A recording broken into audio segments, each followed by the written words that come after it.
मोनिका और तुषार इन दोनों ने भागकर शादी कर ली। मोनिका मात्र 20 साल की और तुषार 25 साल का था। मोनिका अमीर घर से थी और तुषार मध्यम वर्गीय था।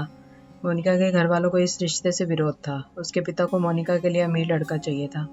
वैसे भी मोनिका के पापा के मुताबिक उसकी शादी करने की उम्र भी नहीं थी। थोड़ी सी समझ आने पर वह तुषार को भूल जाएगी, ऐसा मोनिका के पिताजी को लगता था। तुषार के माता पिता को इस शादी से कोई दिक्कत नहीं थी। मोनिका की पढ़ाई पूरी हो और तुषार को भी अपने करियर पर अच्छे से ध्यान देना चाहिए, ऐसा उनकी इच्छा थी। बाद में वक्त आने पर वह मोनिका के माँ पापा से बात करेंगे, ऐसा उन्होंने तुषार को बोला था। एक बार मोनिका और तुषार को बाहर घूमते हुए मोनिका के भाई ने उन्हें देख लिया।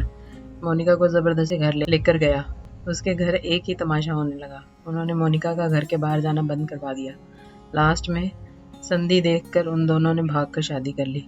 मोनिका के घर वालों ने उससे सारे रिश्ते तोड़ दिए। तुम कभी भी खुश नहीं रहोगी, ऐसी उसे बद्दुआ दी। तुषार के घर वालों को उनका विरोध नहीं था, पर उन दोनों ने लिया हुआ निर्णय उसके माँ पापा को पसंद नहीं आया। हमें एक बार बताया तो होता, हम कोई ना कोई मदद कर सकते थे। हम मोनिका के घर वालों से इस बारे में बात करते, ऐसे तुषार को उन्होंने कहा। पर अब जो हुआ सो हुआ। उन्होंने मोनिका को बहू के रूप में स्वीकार किया। मोनिका और तुषार को लेकर वह मोनिका के मायके में भी गए, पर मोनिका के पापा अड़े हुए थे। उनको मोनिका का चेहरा देखना भी पसंद नहीं था। पापा के खिलाफ जाने में माँ की हिम्मत नहीं हो रही थी। मोनिका के लिए अब मायका पूरी तरह से छूट गया था। धीरे धीरे मोनिका का तुषार के घर में मन लगने लगा। अब अपना जो कुछ भी है वह यहाँ पर ही है, यह उसे समझ आ गया। मोनिका ने बड़े लाड प्यार से बड़ी हुई है। उसे कोई भी काम की आदत नहीं थी। हमें ही उसे सब कुछ सिखाना पड़ेगा। इसकी तुषार की माँ को यानी मोनिका की सास को पता था। सब कुछ अच्छा चल रहा था, पर नियति के मन में कुछ अलग ही चल रहा था। उनकी शादी को जैसे तैसे 1 साल हुआ था और एक एक्सीडेंट में तुषार दुनिया छोड़कर चला गया। सभी पर दुख का पहाड़ टूट पड़ा। ऐन जवानी में अपने बेटे की मृत्यु के कारण तुषार के पापा को जबरदस्त मानसिक धक्का लगा। मोनिका भी पूरी तरह से टूट गई थी। अभी तो उनकी गृहस्थी शुरू ही हुई थी। मोनिका के मायके वालों को भी यह बात मालूम पड़ी, तब भी मोनिका के मायके वाले कोई भी नहीं आए। तुषार की माँ इन सब में धैर्य से बर्ताव कर रही थी। तुषार के अंतिम संस्कार का कार्य निपटाकर उन्होंने मोनिका को उसके मायके छोड़ आने का निर्णय पक्का किया। मोनिका उसके मायके जाने के लिए तैयार नहीं थी। उन्होंने मोनिका को बहुत समझाने की कोशिश की। बेटी, तुम्हारे सामने पूरी जिंदगी पड़ी है, उसे बर्बाद मत करो। मैं बात करूंगी तुम्हारे माँ पापा से, ज़रूरत पड़ी तो मैं उनके पैर तक पकड़ लूंगी। उसे समझाकर वह उसे उसके मायके लेकर गए। वहाँ भी उन्हें निराशा ही मिली। उसके मायके वालों का गुस्सा मोनिका पर से कम नहीं हुआ था। तुषार की माँ ने बहुत मनाने के बाद भी उन्होंने मोनिका को माफ़ नहीं किया।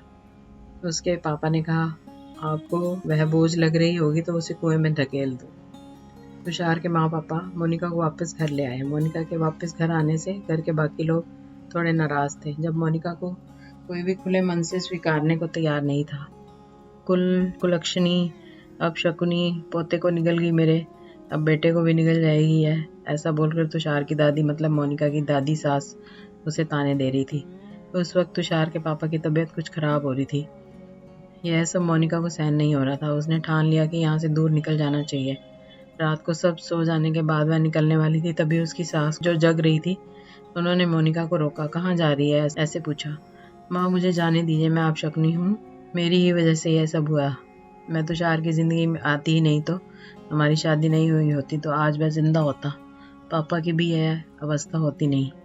मुझे जाना चाहिए, मैं यहाँ नहीं रह सकती। वक्त आने पर आत्महत्या कर लूँगी, पर अब यहाँ नहीं रहूँगी। साथ में मेरे यहाँ आने से इस घर की सारी खुशियाँ चली गई। मुझे कोई अधिकार नहीं है यहाँ रहने का। मोनिका रोते रोते सब बोल रही थी। उसकी सास ने उसे पहले शांत किया। मोनिका, तुम दोनों मिले नहीं होते तो तुम्हारी शादी हुई नहीं होती तो उस दिन उस ट्रक ड्राइवर ने नशे में गाड़ी नहीं चलाई होती तो रास्ते में लोगों ने तुषार को वक्त पर हॉस्पिटल में ले गए होते तो बहुत तो है बेटा। और अब वक्त निकल गया है इन सब बातों का विचार करने का। तुषार तो मेरा बेटा था, मेरी क्या अवस्था हुई होगी इन सब में। एक बार तो विचार किया क्या तुमने? वह तो चला गया और अब तुम भी छोड़कर चली जाओगी मुझे। मोनिका, तुम मुझ पर बोझ थी, इसलिए मैं तुम्हें तुम्हारे मायके छोड़ने नहीं गई थी। तुम्हारे सामने पूरी जिंदगी है। किसी के चले जाने से हम जीना तो नहीं छोड़ सकते। यहाँ से ज़्यादा तुम वहाँ पर खुश रहोगी, क्योंकि यहाँ तुषार की यादें तुम्हें हमेशा दुख देंगी, ऐसे मैं सोचती थी। पर जाने दो, जो हुआ सो हुआ।